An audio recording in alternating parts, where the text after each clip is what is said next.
April 20th, 1945.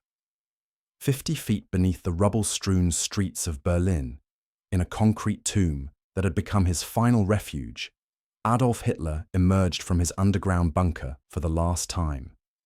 Above ground, Soviet artillery shells screamed through the air, each explosion a thunderous reminder that the Third Reich's thousand-year dream was crumbling into dust. The man who had once commanded the loyalty of millions, who had conquered most of Europe, who had believed himself destined for greatness, now shuffled through the bombed-out garden of the Reich Chancellery with trembling hands and hollow eyes. This would be his final public appearance, a grotesque parody of the grand birthday celebrations that had once marked his rise to power. But the exact moment when Hitler truly understood that everything was lost wouldn't come for another 2 days. And when it did, it would shatter the last vestiges of the delusion that had sustained him through years of increasingly desperate warfare. The story of Hitler's final realization begins not with a single devastating blow, but with the slow strangulation of hope itself.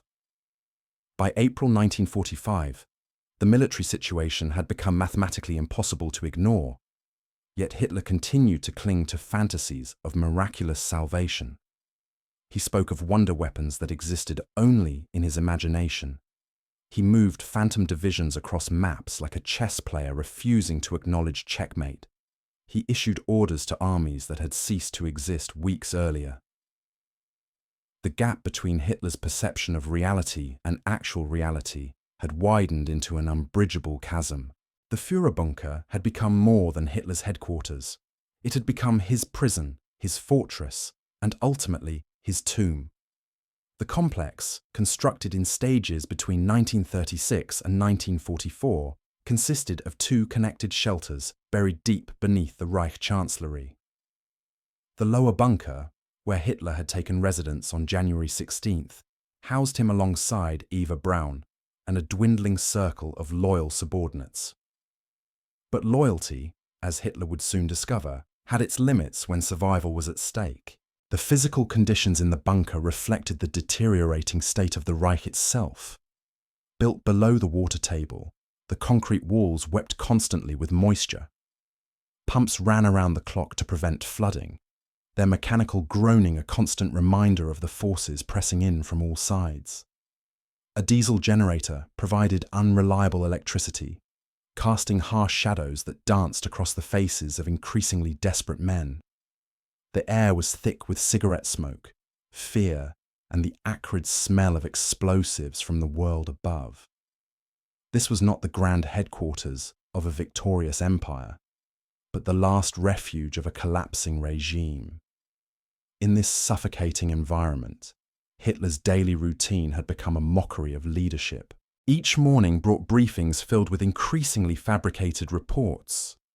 Subordinates had learned that telling the Führer the truth was more dangerous than losing battles, so they crafted elaborate fictions to avoid his legendary rage. Enemy strength was minimized. German capabilities were exaggerated. Strategic disasters were reframed as temporary setbacks.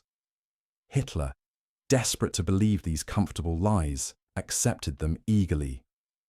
But reality has a way of asserting itself, and by April 1945, even the most creative propaganda couldn't disguise the magnitude of Germany's collapse. The military situation by mid-April was beyond catastrophic. On the Western Front, American and British forces had crossed the Rhine and were advancing virtually unopposed across the German heartland. The industrial Ruhr region, Germany's economic powerhouse, was completely encircled. On April 18th, Army Group B, consisting of over 300,000 German soldiers, surrendered en masse in what became known as the Ruhr Pocket. This wasn't a tactical withdrawal or a strategic regrouping. This was the complete destruction of an entire army group, leaving a gaping hole in Germany's defences that could never be filled. But it was the Eastern Front that posed the most immediate and terrifying threat to Hitler's bunker world. Soviet forces had crossed the Oder River and were systematically destroying the last defensive positions protecting Berlin. The battle for the Seelow Heights, The final natural barrier between the Red Army and the German capital had begun on April 16th. This wasn't just another battle in the long retreat that had characterized German operations since Stalingrad. This was the final battle, the last throw of the dice, the ultimate test of whether Hitler's will could somehow overcome the mathematical certainty of defeat. The Seelow Heights represented everything Hitler had staked his reputation on. German defenders dug into prepared positions, equipped with the latest anti-tank weapons and motivated by the knowledge that they were defending their homeland, should have been able to hold the line indefinitely. Hitler had convinced himself that Soviet losses would be so catastrophic that Stalin would be forced to negotiate. The Heights would be Germany's Thermopylae, where a small force would hold back the barbarian hordes through superior fighting spirit and tactical brilliance. Instead, the Heights fell in 3 days. By April 19th, German forces were in full retreat, their defensive positions overrun, their units scattered and demoralized. The final protective barrier between the Red Army and Berlin had been swept away as if it had never existed. There was no longer a front line. There were no strategic reserves to plug the gap. There were no miracle weapons waiting in underground factories. There was nothing left but the inevitable advance of Soviet tanks through the suburbs of the Reich capital. Hitler's 56th birthday on April 20th was celebrated in an atmosphere of barely controlled hysteria. The traditional ceremony, once a grand display of Nazi pageantry attended by thousands, had been reduced to a handful of shell-shocked subordinates gathering in the bunker's cramped conference room outside. Soviet artillery shells began falling on Berlin itself for the first time, each explosion a thunderous birthday greeting from Stalin's forces. The symbolism was impossible to ignore. On the day that should have celebrated Hitler's triumph, the enemy was literally knocking at his door. The footage from that final public appearance reveals a man already defeated in everything but name. Hitler's left arm shook uncontrollably, forcing him to clamp it behind his back to hide the tremor from the cameras. His face, once commanding and hypnotic, had become a mask of exhaustion and illness. The piercing eyes that had mesmerized millions were now sunken and uncertain. He moved like an old man, shuffling rather than striding, his famous charisma replaced by visible frailty. Yet even in this obviously deteriorated state, Hitler continued to perform the rituals of leadership. He awarded Iron Crosses to Hitler Youth members, some barely teenagers, who would soon be sent to die in the rubble of Berlin. He spoke of final victory and German resilience. He promised that the tide of war would turn through sheer force of will. But the words rang hollow, even to Hitler himself. The gap between his rhetoric and reality had become impossible to bridge with mere propaganda. The next 48 hours would bring the cascade of events that finally shattered Hitler's last illusions. On April 21st, Red Army tanks reached the outskirts of Berlin, their advance unopposed by any significant German forces. The sound of tank engines and artillery fire could now be heard clearly in the bunker, no longer a distant rumble, but an immediate and growing threat. The circle was tightening with each passing hour, and everyone in the bunker knew it. But the final blow to Hitler's remaining hopes would come not from enemy action, but from the betrayal of those closest to him. Closest to him, the first crack in Hitler's inner circle came from an unexpected source. Heinrich Himmler, the architect of the SS Empire, the man who had orchestrated the Holocaust with bureaucratic precision, had been secretly negotiating with the Allies through intermediaries in neutral Sweden for months. While publicly proclaiming absolute loyalty to the Führer, Himmler had been exploring possibilities for a separate peace that would preserve his own position in a post-Hitler Germany. The negotiations were clumsy, desperate attempts to position himself as a more reasonable alternative to his increasingly erratic leader. When word of these clandestine meetings reached the bunker on April 21st, Hitler's reaction was volcanic. The man who had preached absolute loyalty above all else discovered that his most trusted enforcer had been planning his replacement. Himmler wasn't just abandoning ship. He was actively working to ensure that ship would sink without him aboard. The betrayal cut deeper than any military defeat because it revealed that even Hitler's most fanatical supporters no longer believed in his cause. But Himmler's treachery was merely the opening act. The second and more devastating betrayal came from Hermann Göring, the flamboyant Luftwaffe chief who had been with Hitler since the earliest days of the Nazi movement. Göring had fled Berlin weeks earlier, ostensibly to coordinate air defences from Bavaria. In reality, he had been positioning himself to assume leadership of whatever remained of Germany after Hitler's inevitable death or capture. On April 22nd, Göring sent a carefully worded telegram to the bunker. The message was couched in respectful language, but its meaning was unmistakable. Göring was requesting permission to assume control of the Reich, citing Hitler's isolation in Berlin as evidence that he was no longer capable of effective leadership. The telegram was a masterpiece of political maneuvering, technically deferential, while fundamentally demanding Hitler's abdication. The timing of Göring's message was catastrophically perfect. It arrived just as Hitler was receiving the most devastating military briefing of the war. General Helmuth Weidling, the commander of Berlin's defences, had requested an immediate meeting to discuss the tactical situation. What Weidling reported was beyond Hitler's worst nightmares made manifest. The Seelow Heights had not just fallen, they had been obliterated. The German defensive positions that were supposed to hold the Red Army for weeks had been overrun in hours. Soviet forces were now advancing through the outer suburbs of Berlin with virtually no organized resistance. The few remaining German units were fighting isolated battles in individual neighborhoods. But there was no coordinated defense, no strategic plan, no possibility of meaningful resistance. But the most devastating piece of information wasn't about Soviet advances. It was about German responses, or rather the complete absence of German responses. The counterattack that Hitler had ordered, the massive offensive that was supposed to drive the Soviets back across the Oder, had never materialized. Not because it had failed, but because the units designated to execute it no longer existed as fighting forces. General Hans Krebs, Hitler's chief of staff, presented the mathematics with clinical precision. The divisions marked on Hitler's maps were ghosts. The reserve units he believed were ready for deployment had been destroyed weeks earlier.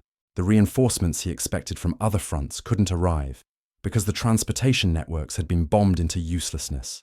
The weapons and ammunition required for a counteroffensive were either destroyed or in Soviet hands. Hitler listened to this briefing in silence, his face growing paler with each revelation. For months, he had been making strategic decisions based on information that bore no relationship to reality. His subordinates had been feeding him a diet of comfortable lies, and he had eagerly consumed every morsel. Now, with Soviet tanks literally at the gates of Berlin, the truth could no longer be disguised or delayed. The moment of final recognition came when Hitler asked a simple question that revealed the depth of his delusion. He inquired about the status of Felix Steiner's SS division, which he believed was positioned north of Berlin and ready to launch a flanking attack against the Soviet forces. The silence that followed his question was absolute. Every officer in the room knew that Steiner's division existed only in Hitler's imagination. The unit had been destroyed months earlier, its remnants scattered across a dozen different battlefields. When General Alfred Jodl finally spoke, his words were carefully chosen, but devastatingly clear. There would be no counterattack. There were no reserves to commit. The defense of Berlin would consist of whatever forces could be scraped together from the city's own population, supplemented by Hitler Youth members, an elderly Volkssturm militia who had never seen combat. Hitler's response to this revelation was unlike anything his subordinates had witnessed before. Instead of the explosive rage that typically accompanied bad news, he simply sat down heavily in his chair. His hands, which had been gesturing emphatically throughout the briefing, fell limply to his sides. For perhaps the first time in his adult life, Adolf Hitler had nothing to say. The silence stretched for minutes. Outside the bunker, the sound of artillery grew steadily louder as Soviet forces tightened their grip on the city inside.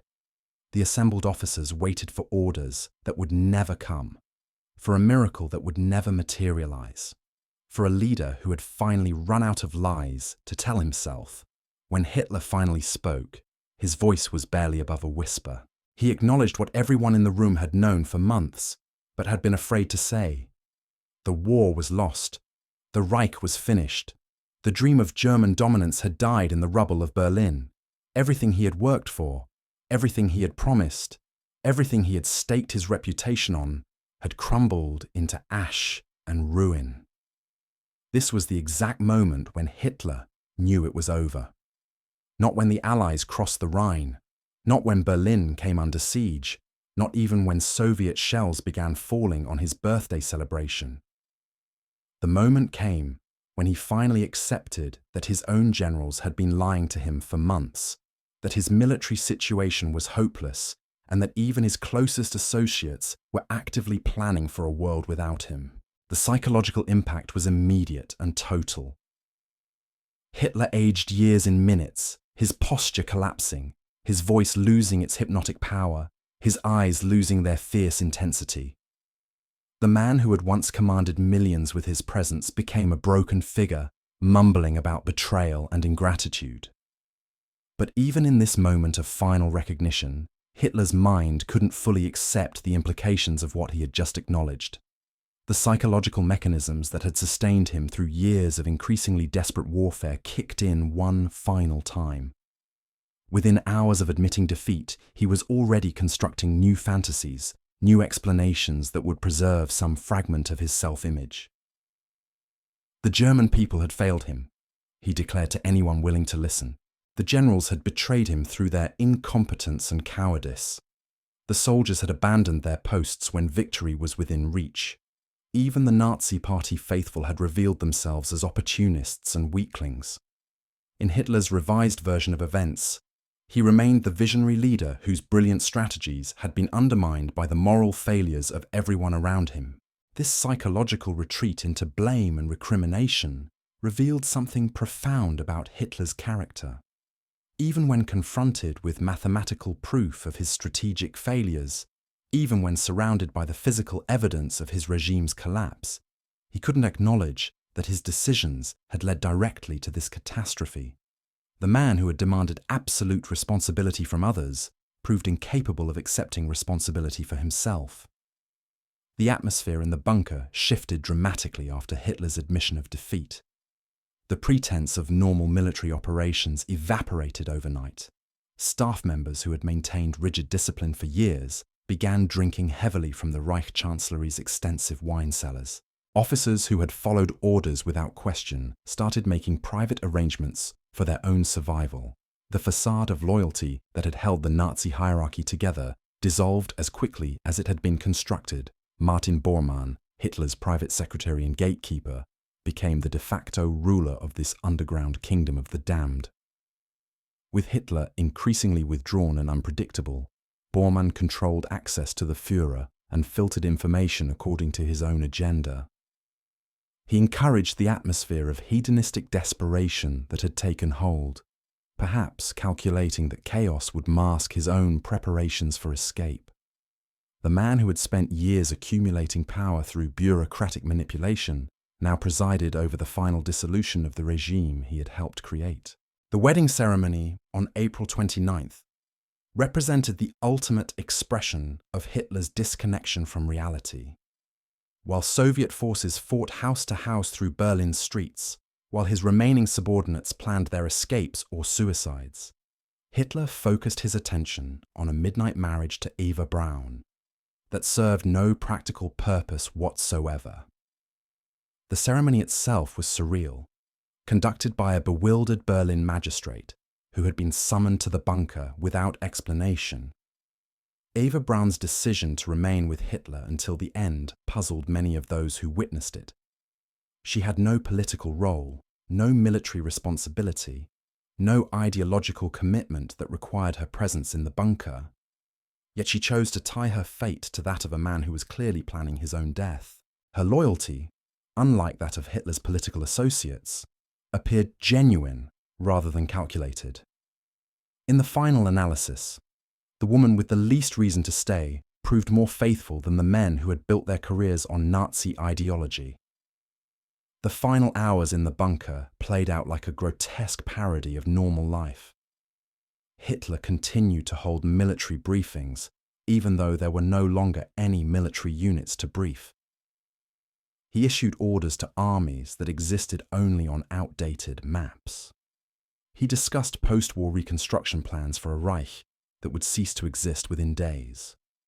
The gap between his mental reality and physical reality had become so wide that meaningful communication was virtually impossible. Joseph Goebbels, the propaganda minister who had spent years crafting Hitler's public image, found himself in the impossible position of trying to maintain morale in a situation that defied any positive interpretation. His daily radio broadcasts had become exercises in pure fiction, describing German victories that had never occurred and promising reinforcements that would never arrive. Even Goebbels, the master of Nazi spin, struggled to find words that could disguise the magnitude of the disaster unfolding around them. April 22nd, 1945. In a damp concrete bunker beneath the ruins of Berlin, Adolf Hitler finally confronted the mathematical certainty of defeat. The moment came, not with dramatic fanfare, but with the quiet acknowledgement that his armies existed only in his imagination, and his closest allies had already abandoned him. The man who had promised a 1,000-year Reich discovered that delusion, no matter how fervently believed, cannot overcome the relentless mathematics of modern warfare. Sometimes the most powerful moment in history is simply when someone finally stops lying to themselves.